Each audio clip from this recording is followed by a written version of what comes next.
Naitwa Mchungaji Masanyiwa, kanisa la AIC Kalangalala Yesu Mshindi.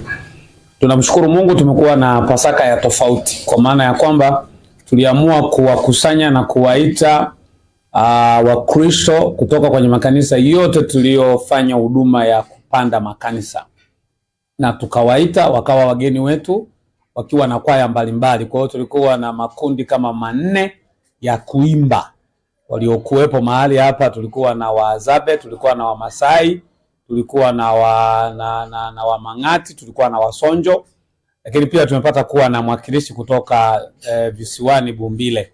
Tunamtukuza Mungu kwamba tumekuwa na hatua nzuri sana. Tunamfurahia Bwana. Tumeona mambo mengi makubwa, na mhubiri alikuwa Baba Askofu Ruben Yusuf Mwala. Tumeona hatua zimekuwa njema sana. Mchungaji Shirikara amekuwa baraka kwetu kwa namna ya kipekee katika hiyo huduma ya kimisheni ambayo Geita Vijana Kwaya wanafanya kwa kushirikiana na kanisa. Tunamtukuza Mungu kwa neema ya Mungu ambayo imekuwepo. Ndio maana unaona tunaongea huku tunakula. Bwana akubariki sana.